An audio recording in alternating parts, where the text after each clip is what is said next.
Bismillahirrahmanirrahim. Assalamualaikum warahmatullahi wabarakatuh. Alhamdulillah tatimmu shalihat. Wassalatu wassalamu ala khairi sadat Sayyidina wa habibina Muhammadin sallallahu alaihi wasallam. Amma ba'du, faqala rabbi syrah li sadri wa yassir li amri wahlul 'uqdatam min lisani yafqahu qawli. Rabbi zidni ilma warzuqni fahma birahmatika ya arhamar rahimin wa ya akramal akramin. Nawaina ta'alluma wa ta'lim wa tadhakkura wa tadhkir wan naf'a wal intifa' wal ifadata wal istifadah wal hatha ala tamassuki bi kitabillahi wa sunnati rasulih wa du'a ila al huda wa dalalata ala al khair ibtigha'a wajhillahi wa mardatihi wa qurbihi wa thawabihi subhanahu wa ta'ala. Faqala rabbi shrah li sadri wa yassir li amri wahlul 'uqdatam min lisani yafqahu qawli. Rabbi zidni ilma warzuqni fahma birahmatika ya arhamar rahimin. Amma ba'du. Alhamdulillah, puja-puji syukur kehadirat Allah Subhanahu wa taala yang telah memberikan kita dengan berbagai nikmatnya hingga detik ini. Maka mudah-mudahan Allah Subhanahu wa taala menetapkan kepada kita nikmatnya, terlebih nikmat iman dan nikmat Islam, nikmat sehat wal afiat hingga ajal kita menjemput. Amin Allahumma amin. Salawat serta salam semoga selalu tercurahkan kepada baginda besar Nabi kita Muhammad sallallahu alaihi wasallam, yang karena beliaulah dan kepada beliaulah kita mengharapkan syafaatnya fi yaumil qiyamah. Sampun, bisa saya mulai?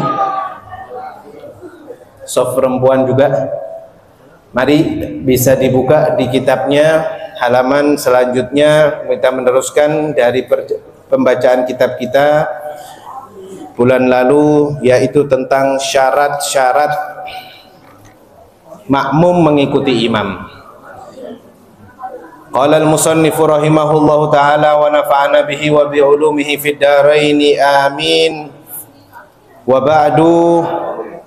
Yang terakhir, monggo kitabnya dibuka untuk suasananya bisa fokus ke kitab saja, karena pertemuan kita ini ngajinya bukan ngaji hanya mustami, melainkan ngajinya panjenengan ini ialah ngaji fikih yang mengutamakan kekhusyuan dan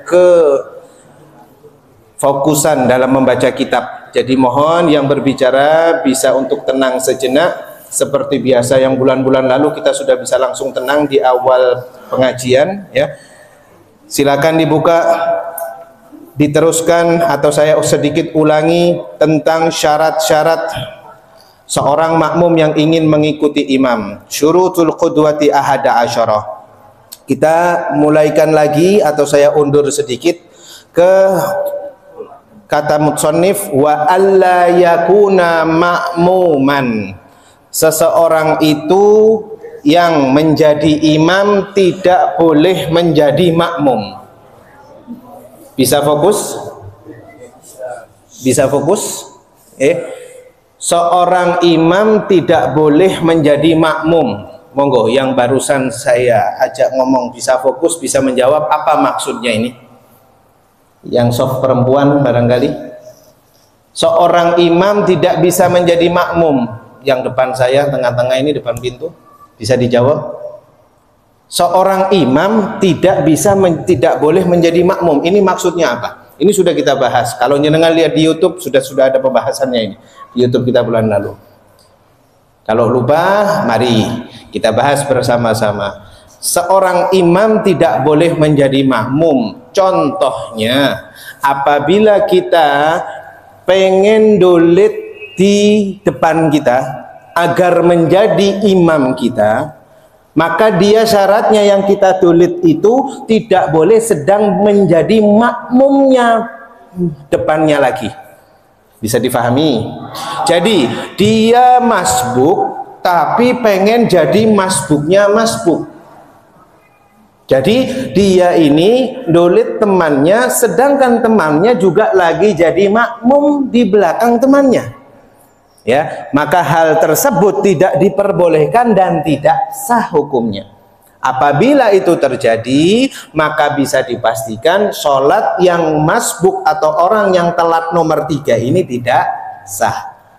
Melainkan apabila ada seseorang yang sholatnya telat atau masbuk, dia mau dolit depannya, ya, maka dia harus tahu dia yang mau dia dolit ini sudah menjadi atau dia sholatnya sedang munfarid. Kenapa itu sholat munfarid? Sholatnya sedang sendirian.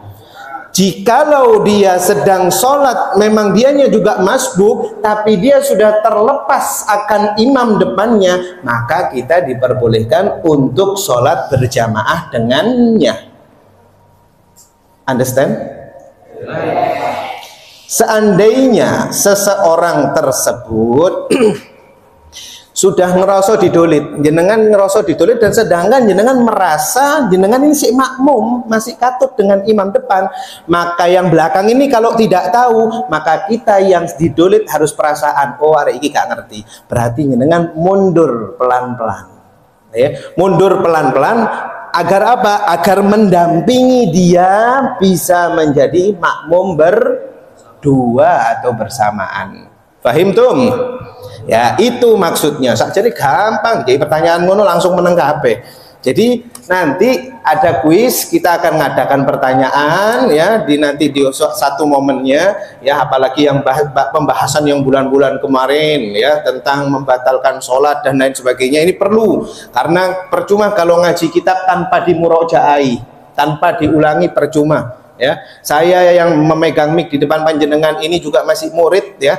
Jadi kita tetap belajar bersama. Tidak ada waktu seseorang atau tidak boleh seseorang menganggap dirinya itu guru dan dia tanpa belajar lagi, nggak boleh ya. Jadi harus seseorang itu selalu belajar sampai kapan? Sampai nyawa sudah di kerongkongan, alias ketika sudah meninggal dunia. Oke. Lalu kita lanjutkan Bapak Ibu. Wala ummiyan, syaratnya seorang imam tidak boleh ummi. Tuh berarti sing boco di apa anak-anak kita yang apunten yang ngaji di metode ummi gak boleh jadi imam toh? Bukan ini yang dimaksud ya. Ummi yang dimaksud di sini adalah seseorang yang tidak bisa membaca, tidak bisa mengucapkan yang dia baca. Contoh Nabi SAW, Nabiyil Ummi. Ini khususiyah Nabi.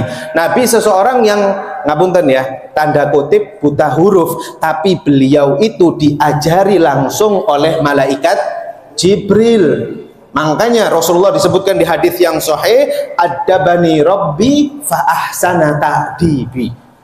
Sesungguhnya aku ini punya guru dan sesungguhnya guruku ini ialah sebaik-baiknya guru. Siapa gurunya Kanjeng Nabi? Dialah Allah Subhanahu wa Ta'ala. Meskipun Nabi Muhammad tidak bisa menulis, tidak bisa membaca, tapi yang mengajari langsung adalah Allah melalui perantara malaikat Jibril alaihissalam. Nah, sekarang ada orang di pedalaman, dia tidak bisa nulis, dia tidak bisa baca. Bisanya cuman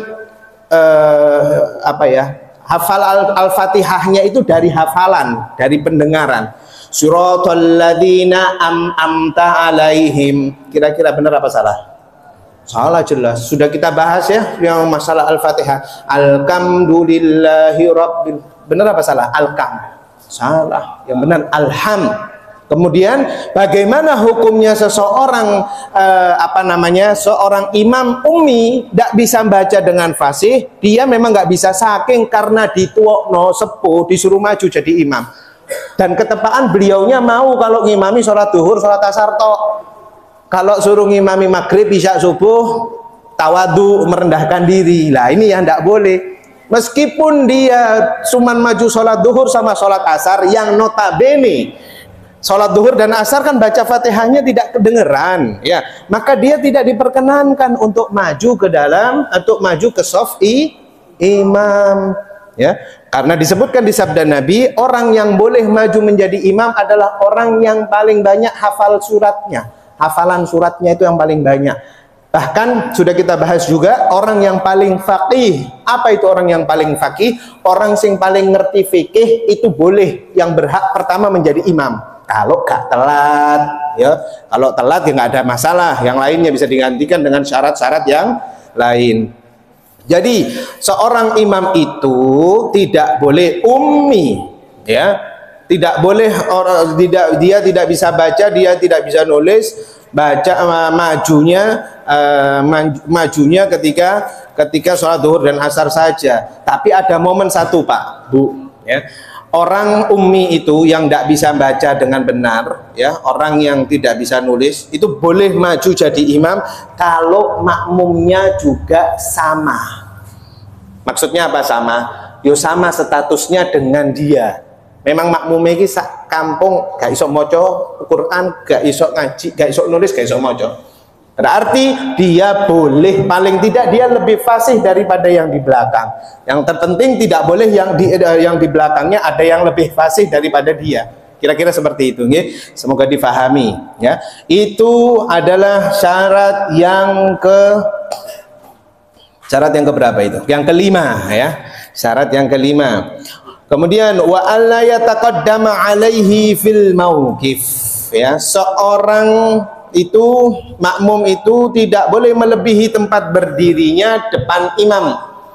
Namanya imam itu, Pak, artinya imam adalah yang membawa, ya, orang yang diikuti.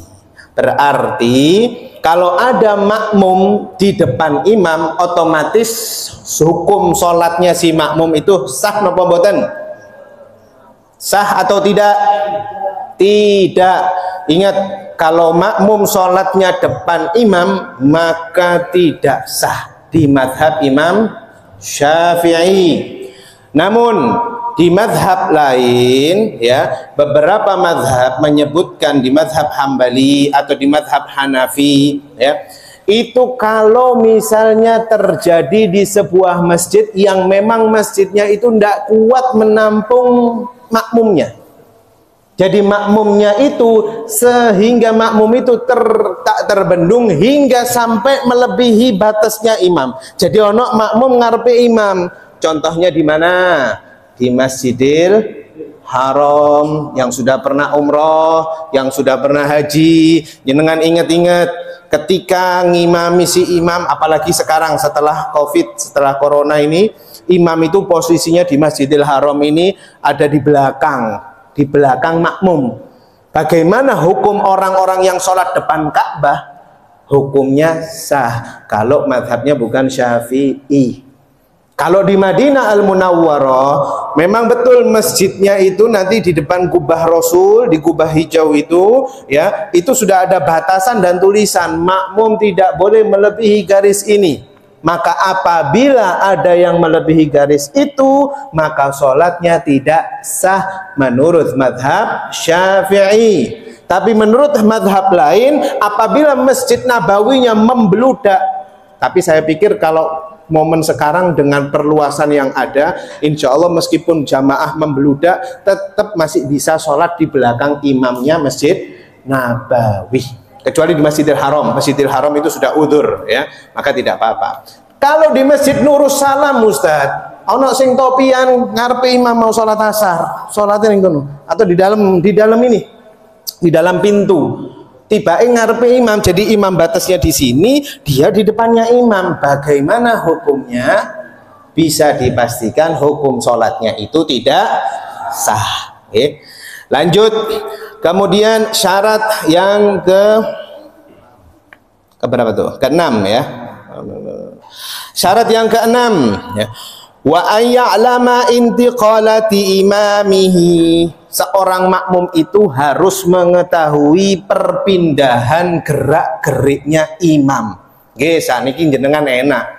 Yang soft perempuan juga enak. Salatnya pakai kedengeran imamnya Allahu Akbar, sami Allahu liman hamidah pakai mic. Seandainya mic ini mati lampu dan tirai ini tertutup, apa hukumnya sekarang? Bagaimana ini soft perempuan? Makanya soft perempuan itu mobil khusus ini sebenarnya ada perbedaan pendapat ya. Soft perempuan di samping ini sepertinya kalau softnya di belakang itu yang lebih afdol ya. Seandainya kita ngomong kenyataan yang ada sekarang, seandainya ini tertutup rapat dan si perempuan soft jamaah wanita tidak mengetahui perpindahan sholatnya imam, maka bisa dipastikan soft yang wanita ini tidak sah. Makanya ketika soft wanita ini ada, harus paling tidak salah satu di antara soft wanita ini membuka tirai dan menaruh salah satu saja, tidak harus semuanya melihat imam, tidak, salah satu paling pinggir tahu perpindahan gerak-gerik sholatnya imam ya. Ini karena eman-eman Pak, orang sudah sholat bertahun-tahun tapi sholatnya tidak sah. Apa yang mau kita tunjukkan kepada Allah nanti? Meskipun ibadah kita luar biasa, sedekah kita luar biasa, puasa kita istiqomah Senin Kemis, puasa Arafah, tapi yang pertama Allah lihat adalah sholat. Hati-hati, yang sholatnya kalau misalnya tidak sah hukumnya, dari sekarang kita ngaji barengnya kita ini semata-mata untuk memperbaiki sholat kita Pak, supaya kita diterima oleh Allah dalam keadaan sah sholat kita ya. Sampai-sampai yang sering yang saya ucapkan ya, almarhum Ustadz Jeffrey itu walaupun hidup 1000 tahun bila tak sembayang apa gunanya, kan seperti itu ya. Jadi percuma mau hidup berapa puluh tahun pun gak mungkin, 1000 tahun itu gak mungkin ya. Itu kan hanya syair lagu ya.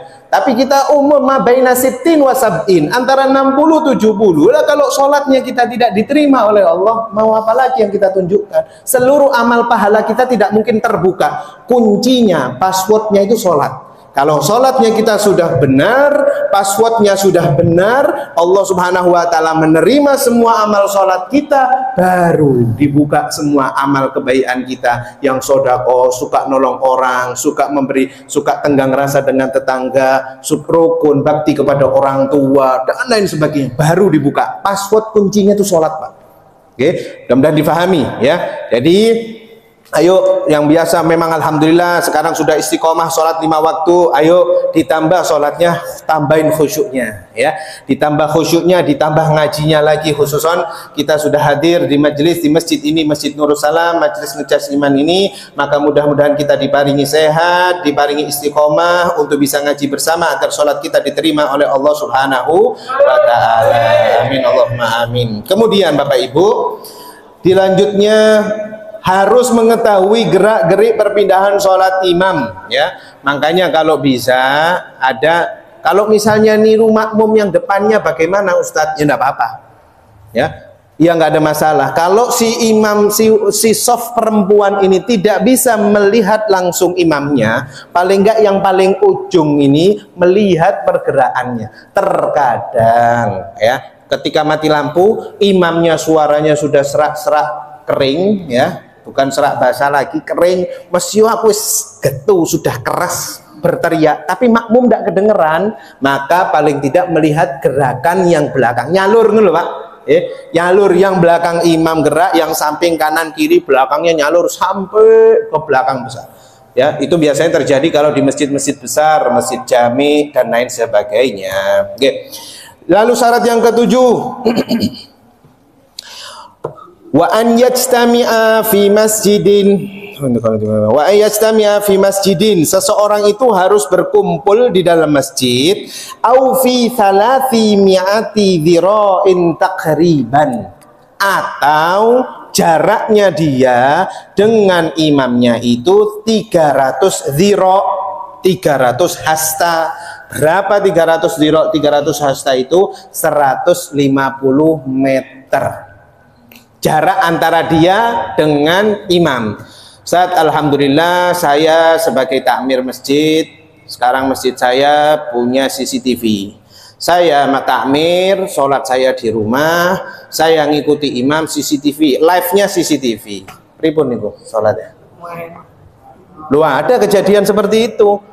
Oh, jenengan ya udahlah, jenengan takmir, alhamdulillah CCTV ada 10 bagian bawah saja, di atas, di luar, oke. Terus saya ini sholatnya karena dekat sekali, kian jenengan ngomong 150 meter.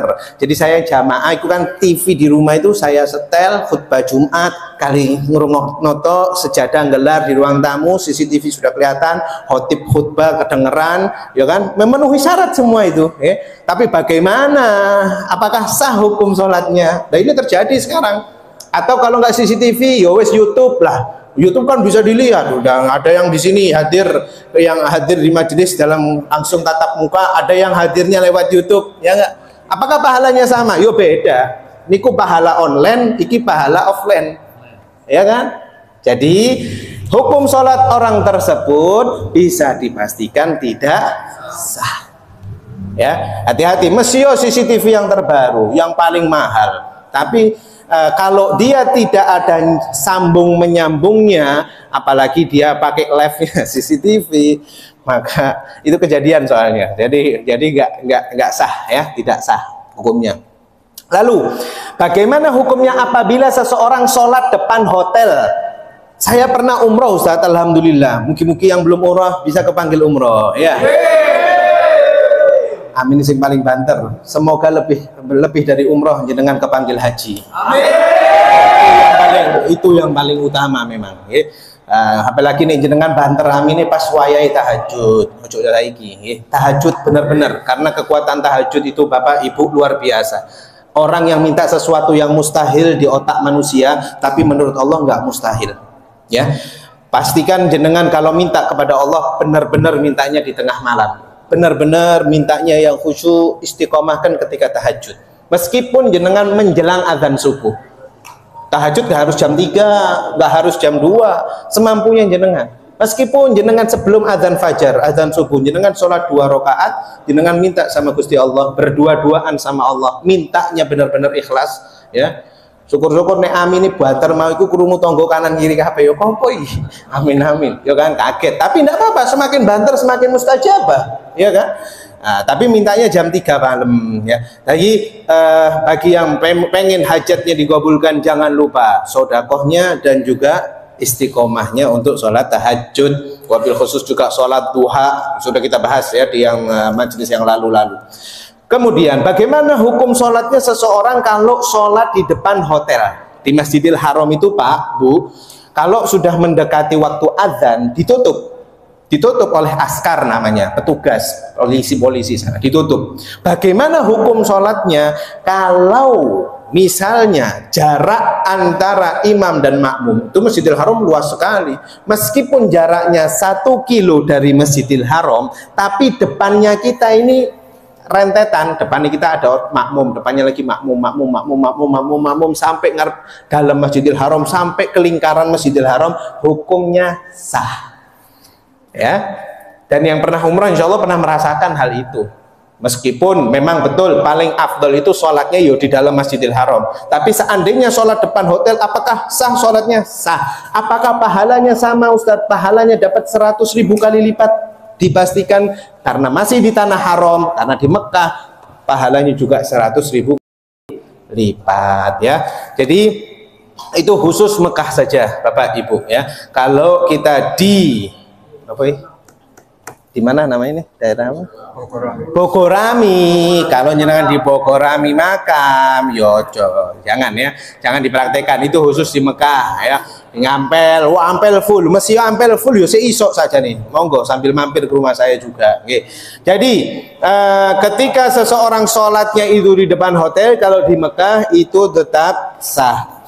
Kemudian Bapak Ibu, selanjutnya wa an yanwiyal qudwati awil jamaah. Makmum itu harus berniat mengikuti imam. Sudah kita bahas, harus niat makmuman. Kalau imam, apakah wajib niat imaman? Sudah kita bahas bulan lalu. Apakah imam wajib niat imaman? Tidak. Tapi kalau makmum wajib niatnya makmuman, ya. Seandainya dia masuk ke masjid, ini kalau saya bahas mazhab Syafi'i, ya. Kalau mazhab lain masuk masjid itu sudah termasuk niat, ya. Masuk masjid aku niat makmum. Terus Kari Allahu Akbar itu saya tidak mau bahas. Saya di sini bahasnya mazhab Syafi'i ya. Tapi seandainya dia ketika takbiratul ihram lupa tidak niat makmuman, maka sholatnya dia terhitung sholat munfarid atau niatnya kehitung sholatnya sendirian, pahalanya cuma satu. Berbeda dengan niatnya kalau sholat berjamaah. Kalau berjamaah itu dapat pahalanya berapa? 27 derajat. Beda enggak? 1 dengan 27? Beda. Ada yang gajinya 1 juta dengan gajinya 27 juta. Beda atau tidak? Jenengan mau yang 1 juta apa yang 27 juta? Dijangkap no 30 juta aja ini, ya kan? Jadi memang paling enak ya paling gede pahalanya ya. Jadi itulah makanya soft tadi yang paling depan coba Abanto ditaruh 100 ribuan di depan. Saya yakin yang belakang itu ndak ada, ngarep kabeh. Nah, beruduk ya, beruduk langsung ya apa iki wong iki. Dadano sediano uang 100 ribu atau 50-an di softnya ya. Kemudian Bapak Ibu kita lanjutkan wa ayyatawaffaqa nadmu salatihima ya. Salatnya imam dan makmum itu harus sama dan cocok. Seandainya si imam salat asar, makmumnya salat jenazah, sah napa mboten? Mboten ya, enggak sah itu. Jadi dia imamnya Allahu Akbar ruku, dianya takbiratul ihram. Kan sholat jenazah tidak ada ruku dan sujudnya. Tapi dia ngakali, oh imamin wis anu, yang penting aku mau misalnya ya telat.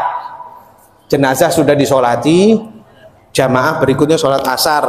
Oh dia belum sholat jenazah, mengikuti imam makmum sing sholat asar, yuk gak sah. Ya. Jadi harus sama dan cocok, dan yang sering kejadian juga ini ya sudah kita bahas sebelum Ramadan lalu. Imam dan makmumnya sholat taraweh, dia sholat isya, sah atau tidak? Ayo, sudah kita bahas, monggo dilihat di YouTube kalau enggak sudah ada jawabannya itu. Ada yang jawab, saya lupa siapa yang jawab. Sah atau tidak si imam sholat taraweh 2 rakaat sunnah taraweh, si makmum belum sholat taraweh, belum sholat isya, sholat isyanya gabung. Ini kejadian sering. Sudah kita bahas di kitab Safinah, hukumnya tidak sah. Hati-hati. Duh aku ket biyen tat. Oh ya wis ket biyen jenengan salah, yo gak sah salatmu. Ya. Wis kalau masalah ket biyen sudah kita bahas ya, ngomong ket biyen, ket aku mondok, ket aku gak bisa. Berarti belajar biyen ya ya masih belum khusyuk, masih belum fokus. Makanya saya dari awal sudah ngomong, jenengan yang ngobrol enak kita fokus aja daripada ngobrol, karena kesempatan kita hanya sebulan sekali ya. Maka dari itu seseorang yang sholatnya tidak sama dan tidak cocok, hukumnya tidak sah. Berbeda kalau tidak sama atau tidak cocoknya itu rokaatnya misalnya seseorang pas ketika sholat ketika musafir ya di bandara atau di terminal atau di stasiun, jenengan dulit jamaah depanin jenengan, beliaunya sholat maghrib, beliaunya sholat isya, jenengannya sholat maghrib, ya apa ini? Maghrib 3 rakaat, isya 4 rakaat, apakah cocok itu? Gak cocok kan? Jadi harusnya jenengan itu 3 rakaat assalamualaikum, tapi si imam sih lanjut ke rakaat 4. Maka bagaimana hukumnya? Kalau di mazhab Syafi'i tidak sah. Harus sama-sama maghrib ya maghrib. Kalau beda rakaat tidak apa-apa. Ya. Berbeda kalau si imam sholatnya maghrib, jenengan sholatnya isya. Kalau maghrib imam 3 rakaat salam, jenengan isya setelah imam salam ngapain? Berdiri nambah 1 rakaat, itu baru sah. Ya. Lalu kemudian syarat yang ke-10 syarat yang keberapa ini? Ya, syarat yang ke-10 ya. Wa an yatakhallafu wa an la yukhalifahu wa an la yukhalifuhu fi sunnatin fahishatin al mukhalafati ya. Makmum tidak boleh bertentangan dengan imam dalam perbuatan sunnah yang dapat membatalkan sholat seperti tasyahud awal. Nah, ini sudah saya jelaskan ya. Sing imam dikeroyok kalau makmumi ono apa gak iku? Ono kan kejadian yo imam dikeroyok winginane iku lho, viral di video. Saya tidak tahu itu asbab musababnya itu karena apa ya. Tapi saya tidak bahas itulah. Saya bahas masalah imam dikeroyok gara-gara disebutkan subhanallah sak masjid. Saya bahas kan waktu itu kan. Imam gak tasyahud, imam tidak mau tasyahud atau imam lupa, bahkan imam sengaja nggak mau tasyahud. Letak tasyahud itu di mana? Di rakaat kedua, setelah sujud kedua, ya kan? Si imam lanjut sholat asar tadi ke rakaat ketiga. Pikirannya makmum, loh, iki imam kok gak tasyahud awal? Yang belakang mengingatkan, subhanallah, sing sampingnya subhanallah, sing burine tiang, subhanallah paling banter. Apakah imam harus mengikuti makmum kembali duduk tasyahud? Sudah kita bahas ini berkali-kali. Bagaimana hukum si imam nuruti makmum sing dikeroyok iki? Ya, imam apakah mengikuti makmum yang ngomong subhanallah sama masjid ini atau imam meneruskan rakaat ketiganya? Meneruskan. Hati-hati. Seandainya imam sudah berdiri tegak, monggo dilihat di YouTube-nya Batu Beling ya, sudah ada kita bahas sampai saya berdiri itu ya. Waktu itu ada praktek sampai ada yang maju juga, saya ingat ya. Imamnya sudah terlanjur berdiri tegak, si makmum bersikukuh untuk subhanallah ya, maka hukum makmum ini tidak boleh, bahkan haram nyuruh imamnya duduk. Si imam wis tepak, sudah betul, teruskan rakaat ketiga, jangan duduk tasyahud awal. Yang wajib itu imam mengikuti makmum atau makmum mengikuti imam? Makmum mengikuti imam. Maka apabila seseorang imam mengikuti makmum, sholatnya semua sak masjid gak sah alias batal, bukan tidak sah, maaf, batal sholatnya ya, karena tasyahud awal hukumnya sunnah, mengikuti imam hukumnya wajib ya.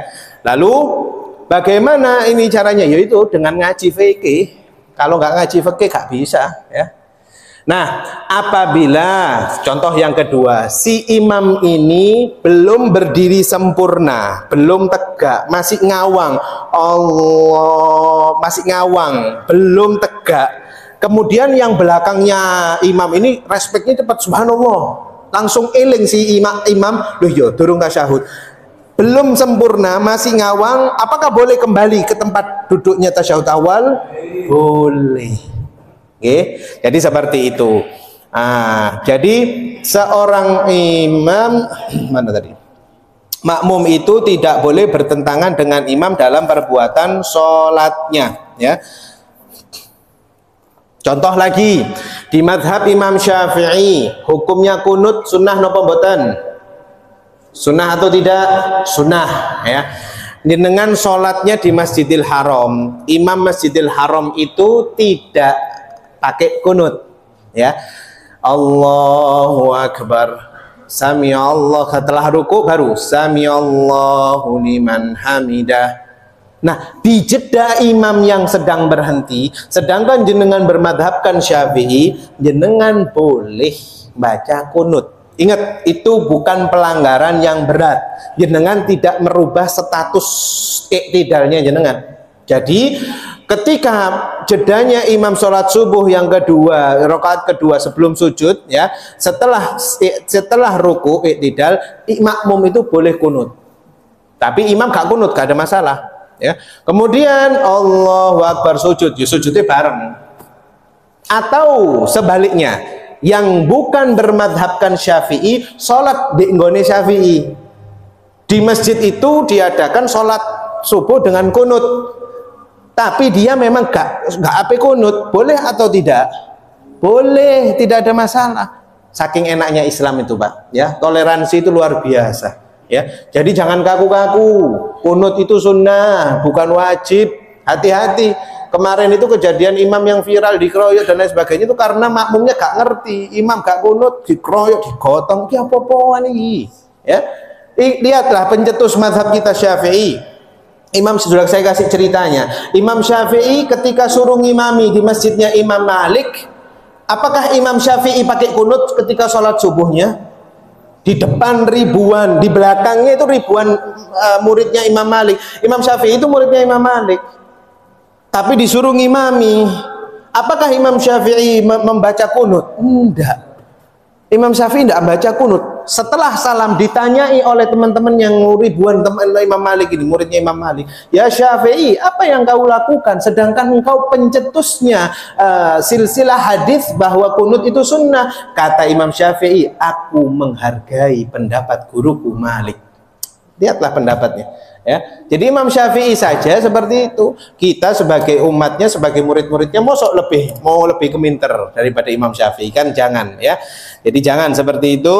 Hukumnya kita saling saudara, satu kalimat syahadat ya yang kita ucapkan, asyhadu an la ilaha illallah wa asyhadu anna muhammadar rasul. Jangan sampai kita putus silaturahmi, jangan sampai kita putus tali persaudaraan cuman gara-gara perbedaan pandangan mazhab ya. Kemudian oke. Yang terakhir, yang ke-11, wa an yutabi'ahu ya. Makmum harus mengikuti perbuatan imam. Ada Bapak Ibu, ketika sholat itu ada momennya kita boleh berbarengan dengan imam, ada momennya kita harus mendahulukan imam. Contohnya sekarang ya, jenengan baca Fatihah, habisnya imam baca Fatihah atau pas imam baca Fatihah? Saya mau tanya, yang soft perempuan insya Allah kedengeran ya. Baca Fatihah ini setelah baca imam amin baru jenengan baca Fatihah, atau pas imam lagi baca jenengan baca Fatihah? Monggo dijawab. Sesudahnya semua. Kau nak sing beda tadi. Perbedaan itu apa? Perbedaan itu indah, Pak, ya. Monggo, ada yang beda? Ada yang ketika imamnya baca surat Fatihah dia juga ngikuti Fatihah, ada atau tidak? Ada, cuma izin karena minoritas ya kan gitu. Yang mayoritas paling banyak setelah waladhdallin amin baru boco ya kan. Nah, hukum sholat seseorang ketika membaca surat Al-Fatihah ialah sebaiknya sunnahnya setelah imam. Yang berbarengan dengan imam, barengi imam, hukumnya boleh-boleh saja. Ada pendapat yang mengatakan mubah, ada pendapat ulama yang mengatakan makruh. Kenapa kok ulama mengatakan mubah atau makruh? Karena makmum itu harus benar-benar mendengarkan suaranya imam baca Fatihah dulu. Seandainya imam iku mau ono sing salah, ya sing kaya contoh nih, siratal ladzina am'amta alaihim, jenengan betulkan. Si istri jadi makmum imam, jadi makmum suaminya. Nek suaminya kadang apa sih? Tong apa jenenge? Namanya salah ilat itu apa bahasa Inggris itu, bahasa kerennya? Tong kepelincut. Tong apa lah istilahnya ya, salah kadang tuh kan lidah salah, kita baca ini kadang ketelesut kan salah gitu loh. Jadi kalau misalnya apa sih, aduh bahasa kerennya itu tong apa ya, kebelibet bahasa Inggris Utara, ini yang Inggris Selatan nopo Inggris Timur apa ya, aduh ya udahlah, ketelesut atau kebelibet tadi. Seandainya salah, imam juga manusia, harus ditepakno. Amta itu salah ya, maka maka itu dia lebih baik, lebih afdol, lebih sunnah ya. Seseorang mengikuti baca Fatihahnya setelah imam ya. Lalu kemudian kalau ada makmum yang barengi, nah ini itu kan setelah ya. Kalau ada makmum yang barengi imam takbir, boleh atau tidak? Imamnya Allah, dia langsung Allah, boleh atau tidak? Tidak boleh. Atau imam ada yang salam, assalamu, dia juga assalam, ngikuti bareng, bahkan dului. Kalau dului kita sepakat batal. Nah ini barengi, dono loh, seperti itu ada kejadian barengi, wis karena sudah Kalau di madhab lain bisa, boleh. Tapi di Syafi'i hukumnya tidak boleh. Takbiratul ihram, salam, itu tidak boleh berbarengan dengan imam. Kalau ruku, sujud, barengi tidak apa-apa. Ingat, barengi tidak masalah, bukan mendahului. Kalau berbarengan itu hukumnya boleh. ya. Tapi kalau takbiratul ihram, salam tidak boleh. Ya, tidak boleh seseorang mendahului imamnya. Lanjut kemudian faslun suwarul qudwati tis'un. Ada 5 golongan orang yang sah dalam sholat berjamaah. Tasihhu fi khamsin wa tabtulu fi arba'in, ya. Ada yang sah 5 orang, yang tidak sah 4 orang. Kita bahas singkat. Yang pertama, qudwati rajulin bi rajulin. Laki-laki ngimami laki-laki, hukumnya betul atau betul? Betul. Laki ngimami laki, sah atau sah? Sah. Yang nomor 2, wa qudwati imra'atin birojulin. Perempuan diimami oleh laki-laki, sah atau tidak? Sah. Dan itu ya sangat sah lah istilahnya, ya, diperbolehkan karena statusnya ar-rijalu qawwamuna 'alan nisa, ya. Lalu kemudian wa qudwati khuntha birajulin. Nah, iki. Dan khuntha yang memiliki 2 alat, ya, mengikuti laki-laki, sah atau tidak? 2 alat. Sita, aku gak atim bosono bencong banci ndak, ya. Saya ngomong di sini khuntha. Khuntha itu artinya seseorang yang memiliki, ya, ngapunten ya, 2 alat kelamin. Memang ketika lahir itu punya 2. Jadi ketika dia lahir punya 2, tapi nun sewu, di antara 2 itu ketika dia mau dewasa pasti salah satunya nonaktif. Koyo habisat nonaktif pas sholat. Yo anjene yo apa maneh. Jadi nonaktif, ya. Yang dua-duanya ada, bagian depan ada, bagian bawah ada. Nun sewu, ini benar ada. Namanya khuntha, bukan transgender, bukan bencong, baci, apapun namanya itu, bukan. Kalau dalam bahasa fikih, bahasa Arab khuntha, ya. Ketika dia balik, tapi yang keluar itu adalah darah, berarti dia termasuk golongan perempuan, metu head, keluar headnya. Tapi kalau ketika dia balik usia 9 sampai 15 tahun, dia keluarnya mani, maka yang aktif adalah laki, ya.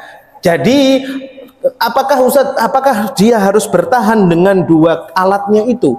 Kalau dia ada kemampuan, biasanya bisa dioperasi, dan dioperasinya itu biasanya didanai oleh pemerintah, ya, nggak harus sendiri. Bahkan oplas, ya, itu bahasa oplas itu aduh repot, ya, sampai berubah menjadi ya udahlah, jadi dia memang statusnya laki, tapi oplas jadi mukanya apa itu Korea itu apa jenenge, ya situlah intinya.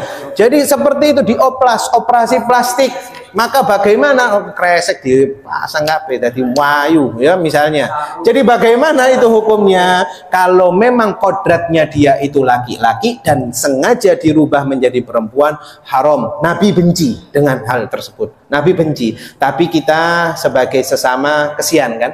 Oke, kita kesian, ya, kita sesama saudara, jangan dimusuhi. Orang-orang seperti itu kita kesian.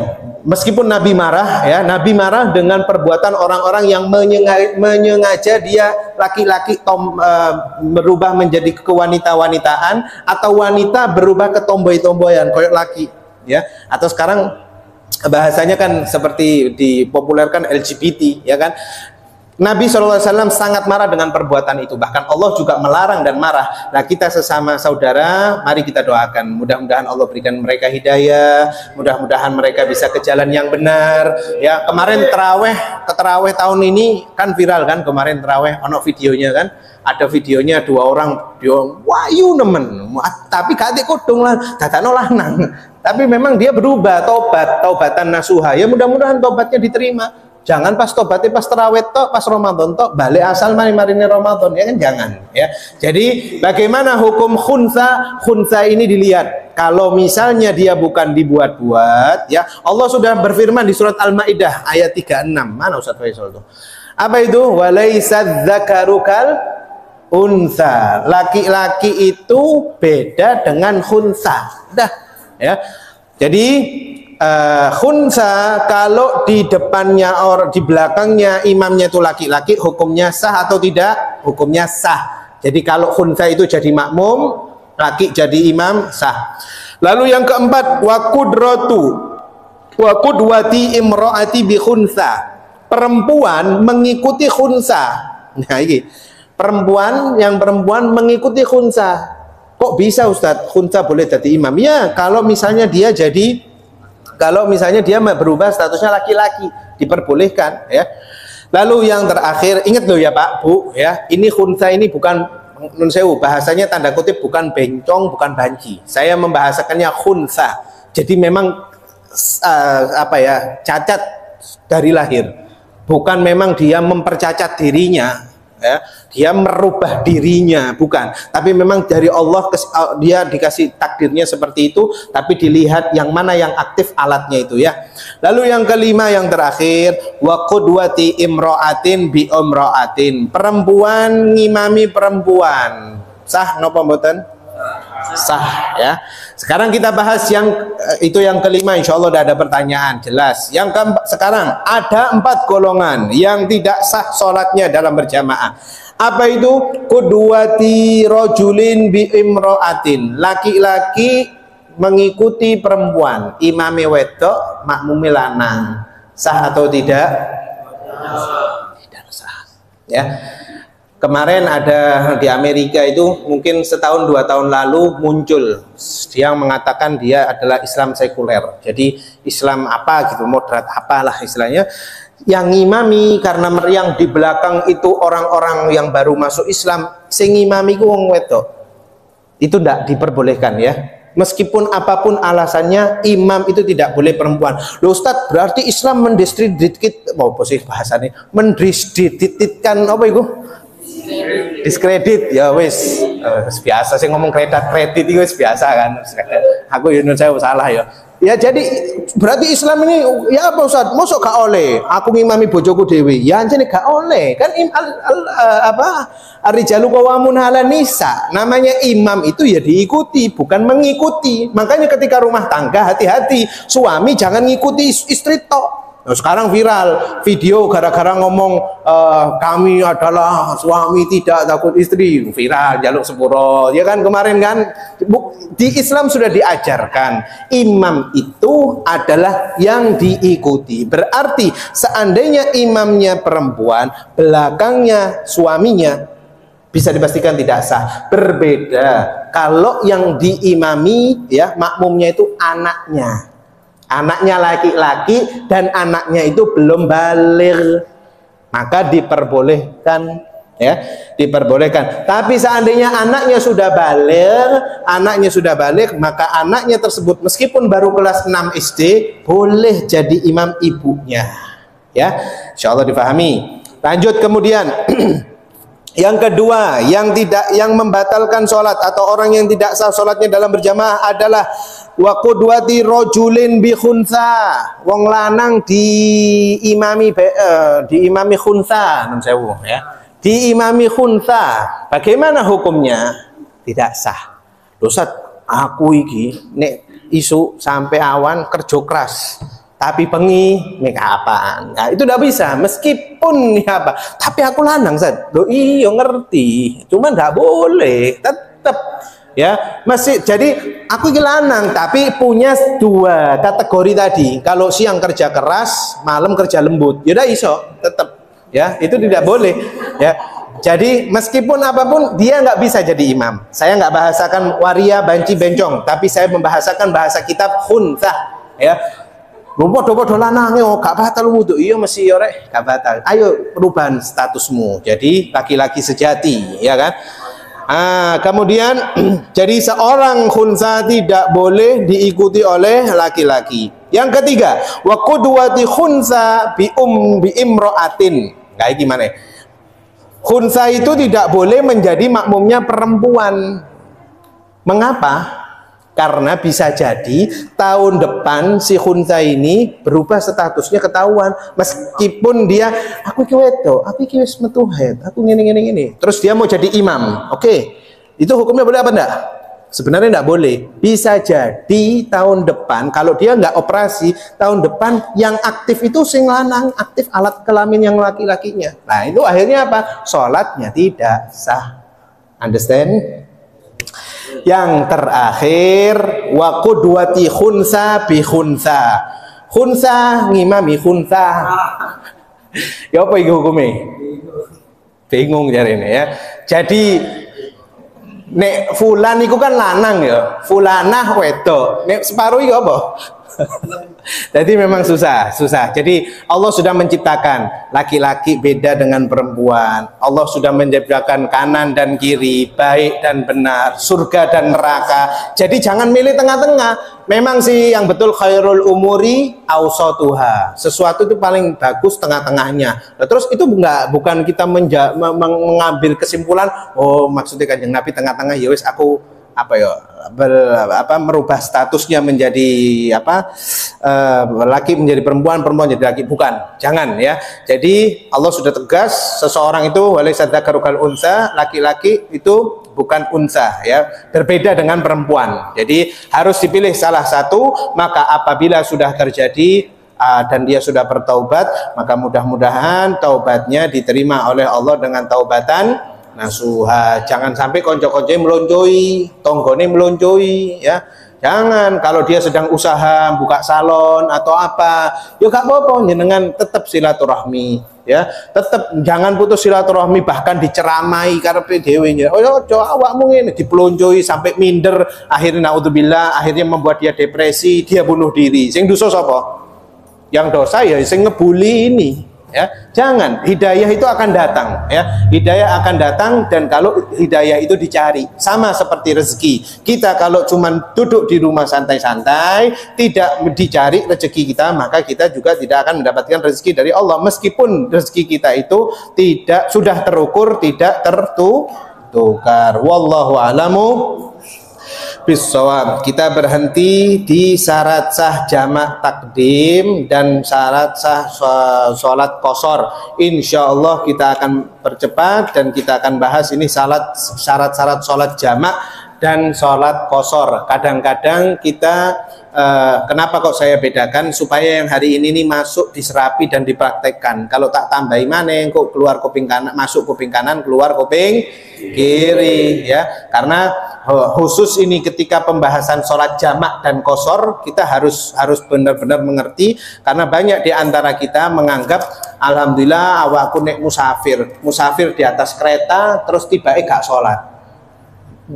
sholat, gak dikobok, gak jamak takdim, gak qashar, wis karepe dhewe. Hati-hati. Allah memberikan rukhsah, Allah memberikan izin kepada kita yang musafir bepergian lebih dari 83 kilo ya, untuk bisa mengqashar. Tapi Allah tidak memberikan izin kepada kita untuk tidak sholat. Seseorang kalau tidak bisa sholat berdiri, Nabi Muhammad mengatakan apa? Sholatlah dengan duduk. Tidak bisa dengan duduk, sholatlah dengan berbaring. Tidak bisa dengan berbaring, dengan isyarat, kedip. Bayangkan ketika sehat bagaimana dia sholat. Tidak bisa kedip, dibungkus ya sholatnya tetap, tapi ngarepe imam. Sholatnya bukan di belakang imam lagi. Kalau sudah semua nggak bisa, ya berarti dia sudah harus disolatkan di depan imam, bukan sholat di belakang imam. Insya Allah kita akan bahas pembahasan selanjutnya bulan depan dalam keadaan sehat walafiat, sholat jamak dan qashar. Wallahu a'lam bishawab. Ada pertanyaan mungkin? Monggo. Assalamualaikum warahmatullahi wabarakatuh. Waalaikumsalam warahmatullahi wabarakatuh. Ini yang saya pertanyakan tentu yang disimak di salam sini. Tadi telah disampaikan bahwa makmum harus tahu gerak imam, gitu ya. Kalau makmumnya laki-laki sih sudah pasti tahu gitu. Tapi kalau yang makmumnya perempuan ini pasti tidak tahu, sebab selama ini selakunya itu rapat pas ini. Nah, berhubung ini sudah tahu, sampaikan solusinya gimana? Apa mulai sekarang atau nanti ini dibuka sedikit atau ikut selama gitu? Ini pertanyaan saya. Ini saya. Terima kasih. Wassalamualaikum warahmatullahi wabarakatuh. Waalaikumsalam warahmatullahi wabarakatuh. Terima kasih, pertanyaan bagus Pak Har. Jadi yang kita bahas tadi masalah tirai ya, Ini contoh di Masjid Nurul Salam. Seandainya di kampung-kampung jenengan, tidak usah ngundang saya untuk melihat masjid jenengan, ya. Jadi cukup ilmu ini jenengan pakai, jenengan resapi, jenengan praktekkan, sampaikan ke takmir masjid rumah jenengan di kampung-kampung. Nah, bagaimana solusinya? Maka solusi yang terbaik ialah ditutup tirainya, dibuka separuh. Seakan-akan paling tidak di antara soft yang pertama ini mengetahui gerak-geriknya imam. Mengetahui gerak-gerik imam, apakah harus noleh? Boten, nggak usah. Kita diem saja gini kan kelihatan sebelah kita ada gerak, ada yang gerak, ya atau enggak? Ya, yang soft perempuan. Jenengan kalau misalnya matanya sedang di tempat sujud, jenengan kelihatan nggak kanan kiri? Ya tetap kelihatan. Ya, saran saya supaya lebih afdol mengikuti ajaran fikih itu dibuka separuh. Jangan sampai kelihatan semua, enggak, tapi separuh, seakan-akan kalau yang enggak soft sini, paling ujung sebelahnya tirai enggak kelihatan, paling enggak yang sebelah tembok sana kelihatan gerak-gerik imam. Otomatis nanti yang di belakangnya mengikuti depannya. Ya, tapi ini juga bisa menjadi solusi terbaik apabila kalau kejadian listriknya sedang mati. Tapi seandainya listrik tidak mati, tapi seandainya ya ini ya, tapi jarang saya lihat di Indonesia imam sujud tilawah. Kapan jenengan terakhir sujud tilawah? Saya mau tanya. Imami sujud tilawah. Misalnya surat Al-Alaq, Iqra bismi rabbikal ladzi khalaq khalaqal insana min 'alaq sampai wasjud waqtarib. Allahu akbar. Tak pernah, jarang kan? Ono imam sing sujud kan? Ya kan? Nah, itu loh, momen seperti itu dibutuhkan dibuka sedikit. Ketika imamnya suka sujud tilawah, oh iya, saya kemarin dikeroyok imam itu gara-gara sujud tilawah iki aku lali. Gara-gara itu kemarin. Jadi karena tidak sesuai adat masjid tersebut, imamnya sujud tilawah, makmum gak terima, kecelik, makmumnya kabeh ruku. Semuanya ruku, imamnya sujud tilawah. Wong sujud tilawah sunnah. Ya enggak apa-apa sebenarnya. Berarti si makmum mengikuti imam apa imam mengikuti makmum? Makmum mengikuti imam, harusnya ya sujud kompak. Nah ini sering kejadian kalau si imam ini baca sujud melakukan sujud tilawah, si makmum perempuan ini kadang terkecoh, nggak tahu. Makanya fungsinya dibuka tadi ya, saran saya sebaiknya dibuka separuh sedikit. Seginilah, gini Pak Har, dibuka, nggak sampai ke belakang soft sini, jangan sampai ke belakang soft. Seperti itu ya. Jadi sujud tilawah, mudah-mudahan nanti ada yang ngelakoni imam masjid sini atau imam masjid kampung-kampung jenengan, paling tidak sujud tilawah dilakukan. Nabi itu seneng sama sujud tilawah, sunnah ya. Jadi kurang lebih seperti itu Pak. Terima kasih, ini bagus, pertanyaan yang luar biasa dan semoga mewakili pertanyaan yang lain yang ada masjid-masjid di kampungnya. Monggo, ada yang mau tanya lagi? Silakan. Assalamualaikum warahmatullahi wabarakatuh. Waalaikumsalam. Ustaz, saya mau praktekkan doa sunnah kunut, doa kunut. Kan sedangkan saya biasa pakai sholat doa kunut. Yeah. Terus seumpama kan imam kan nggak pakai doa kunut Pak Ustaz. Ya, ayo. Imam kan nggak pakai doa kunut, kan sudah keburu sujud Pak Ustaz. Terus saya kan kata Pak Ustaz tadi kan saya nggak apa-apa kalau yang pakai kunut terus pakai kunut. Nah itu saya bisa ngelanjutin. Jenengan mau praktek? Ayo maju. Sini nggak apa-apa, maju. Ini bagus loh. Ini pertanyaan bagus. Kunut itu kan yang kita kenal. Ini yang soft perempuan biar kelihatan. Ya. Punten nggih. Yang kita kenal, yang kita tahu itu kunut itu bacaannya Allahumma dini kalau sendiri, ya. Dina kalau bersama-sama. Ada yang namanya Mbak Dina di sini? Enggak ya. Jadi kalau Allahumma ada Mbak Dini, enggak ada juga. Jadi kalau misalnya sunut itu memang sunnahnya Allahumma dini bagi yang apal. Bagi yang enggak apal gimana? Kesian dong. Nah, sekarang saya jadi makmumin jenengan. Sunnahnya imam ketika setelah ruku iktidal terakhir melamakan berdirinya. Ingat-ingat ya, di 5 waktu imam itu sunnahnya i'tidal agak dilamakan daripada rakaat pertama, kedua, ketiga. Understand? Berarti dilamakan. Sekarang contohnya Mas Wafi imam, saya makmum. Monggo jenengan ruku, ini sholat subuh ya. Saya mau pakai kunut, jenengan enggak pakai kunut. Ya apa sih? Yuk. Ya ruku, ya jenenge ruku yang ngono. Sami Allahu liman hamidah. Rabbana atina fid dunya. Loh, jenengan langsung. Oh, si. Baleni. Mosok ape sujud nanti kedua tangan lagi kan enggak ya. Jadi ayo santai aja. Jenengan ruku sekarang. Dredeg ya apa aku ket mau Mas. Ayo jenengan ruku. Sami Allah liman hamidah. Rabbana atina fid dunya hasanah wa fil akhirati hasanah wa qina adzabannar. Allahu akbar. Nah, barusan saya kunut atau tidak? Ngangkat kedua tangan atau tidak? Baca apa saya? Baca Rabbana atina, ya kan? Itu sudah cukup. Sama dengan kunut. Saya nggak baca Allahumma hdina, tapi saya baca Rabbana atina fid dunya hasanah wa fil akhirati hasanah wa qina adzabannar. Kita cuman seperti itu. Kunut itu bukan harus wajib loh. Wajib Allahumma hdini, enggak. Jenengan kalau enggak mampu seperti itu, jenengan bacakan Rabbana atina, itu sudah cukup menurut para ulama. Kira-kira mau diulangi lagi apa sudah paham? Nah, seperti itu ya. Jadi paling tidak Rabbana atina fid dunya hasanah wa fil akhirati hasanah wa qina adzabannar. Apakah boleh sunnahnya mengusap wajah ketika berdoa? Tidak. Jadi habis Rabbana atina fid dunya hasanah wa fil akhirati hasanah wa qina adzabannar, Allahu akbar, langsung sujud tanpa mengusap muka wajah. Terus ini ada kedua lagi Pak Ustaz. Silakan sampai ini kebalikannya Pak Ustaz. Saya mewakili teman-teman yang nggak pakai kunut. Mewakili jari ini padahal awake dhewe. Ya saya lanjut. Ya, kalau imam kan pakai kunut Pak Ustaz. Imamnya seumpama Allahumma hdina fiman hadait kan itu Pak Ustaz ya. Nah, terus yang nggak pakai kunut itu kan apa ngikutin apa diem apa gimana Pak? Bagus.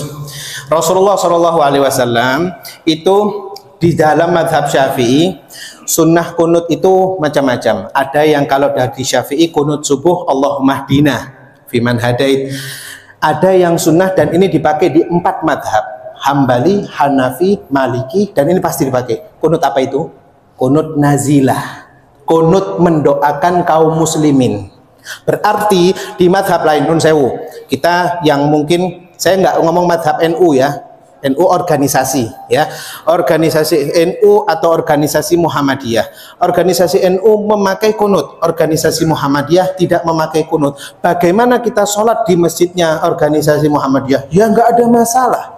Bagaimana yang organisasi Muhammadiyah sholatnya di masjid organisasi NU? Ya boleh. Bagaimana sekarang ketika kita sedang mendengarkan imamnya sedang kunut, ulama mengatakan boleh kita diam saja.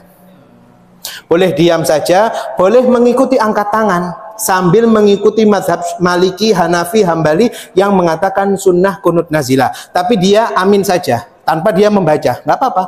Ya, boleh diem saja. Yang itu kan termasuk tidak merusak sholatnya dia. Ya, di yang terakhir.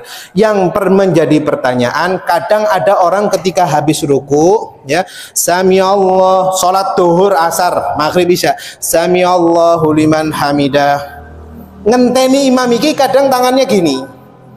Bagaimana hukumnya? Bagaimana hukumnya? Kalau di mazhab Syafi'i tidak diperkenankan.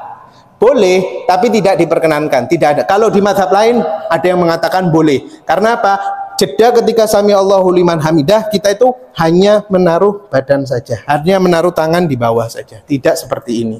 Tidak ada anjuran kalau di mazhab Syafi'i untuk menaruh tangannya seperti ini. Monggo sing ketelu. Sudah. Alhamdulillah. Nggih, mewakili teman-teman ya. Monggo enggak apa-apa, ada yang mau ditanyakan itu baik. Barakallah Mas Wafi. Allahumma sholli ala Muhammad.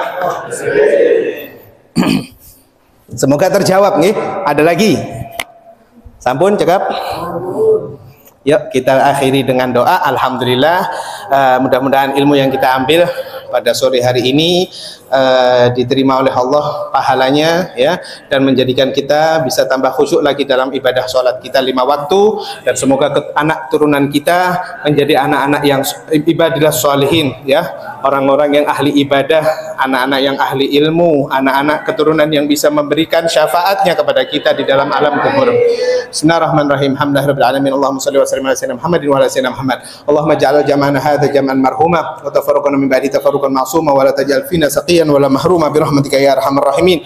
Allahumma ja'alna min ibadikas sholihin. Allahumma ja'alna minas sholihin. Allahumma ja'alna minal maqbulin. Allahumma ja'alna min ahli ta'ah. Allahumma ja'alna min ahli istiqamah. Allahumma ja'alna min ahli khair. Allahumma ja'alna min ahli salatil jamaah. Ya muqallibal qulub tsabbit qulubana ala dinik. Rabbana atina fid dunya hasanah wa fil akhirati hasanah wa qina adzabannar. Wassallallahu ala sayyidina Muhammadin wa ala alihi washabbihi wasallam bihaqqi subhana rabbika rabbil izzati amma yasifun wa salamun alal mursalin walhamdulillahi rabbil alamin. Bisirril Fatihah.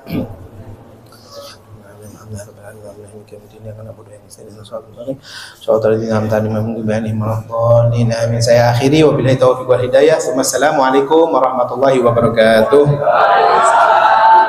Allahumma shalli ala Muhammad.